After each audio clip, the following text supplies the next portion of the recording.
E se uma descoberta feita em 2019 provasse que a maior história da Bíblia nunca foi um mito? E se algo encontrado em uma montanha da Turquia estivesse forçando a ciência moderna a encarar uma verdade que ela tentou evitar por décadas? Em 2019, geólogos encontraram algo que simplesmente não deveria existir. Uma formação rochosa com o formato exato de um navio, com dimensões que coincidem de forma impressionante com as medidas da Arca de Noé descritas na Bíblia. O local fica longe de qualquer oceano, em uma região montanhosa. E as análises apontaram uma datação de aproximadamente 4.000 anos, o mesmo período associado ao dilúvio bíblico. A pergunta surgiu imediatamente: como algo assim poderia existir ali, se a história de Noé fosse apenas uma lenda religiosa? O problema científico começou exatamente nesse ponto. Se o dilúvio nunca aconteceu, então aquela formação não deveria estar ali. Para a ciência tradicional, aceitar essa possibilidade significaria admitir que um evento catastrófico global pode ter ocorrido em um passado recente da humanidade, algo que entra em conflito direto com modelos consolidados há décadas. Por isso, a descoberta se tornou controversa. Alguns tentaram classificá-la como uma formação natural incomum. Outros minimizaram sua importância, mas nenhum conseguiu responder satisfatoriamente por que suas proporções coincidiam tão precisamente com um texto antigo. O conflito estava formado, dados físicos surgindo do solo contra teorias que não admitem exceções. À medida que o debate avançava, outras pistas arqueológicas começaram a chamar atenção. Escavações em diferentes partes do mundo revelaram cidades antigas cobertas por espessas camadas de lama, como se uma força repentina tivesse interrompido civilizações inteiras de uma só vez. Não havia sinais de guerras, pragas ou colapsos graduais.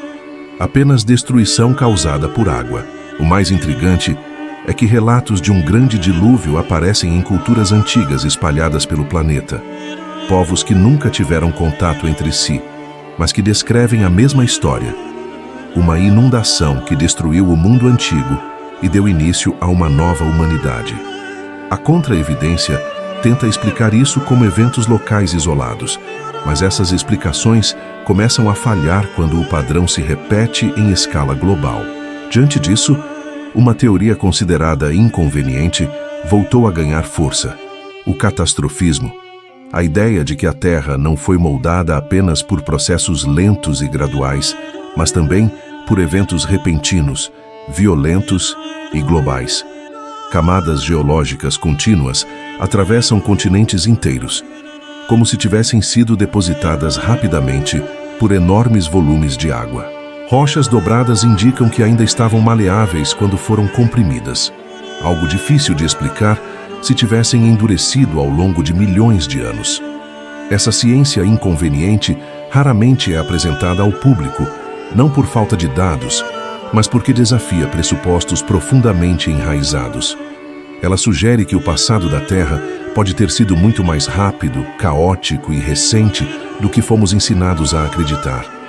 Nesse ponto, a história deixa de ser apenas científica e se torna espiritual. Noé não é apresentado como um homem especial por sua inteligência ou poder, mas por sua disposição em ouvir quando todos os outros escolheram ignorar. O mundo da sua época não foi destruído por falta de aviso, mas por excesso de confiança. As pessoas acreditavam que tudo continuaria como sempre foi. Comiam, bebiam, planejavam o futuro, certas de que nada poderia mudar o curso da vida. O dilúvio se tornou um divisor de águas, não apenas para o planeta, mas para a consciência humana, mostrando que sinais podem estar diante de nós por muito tempo e ainda assim serem rejeitados. Hoje, vivemos dias curiosamente semelhantes. Evidências surgem, alertas são dados, mas continuam sendo ignorados. Assim como nos dias de Noé, o problema não é a falta de informação, mas a recusa em aceitá-la.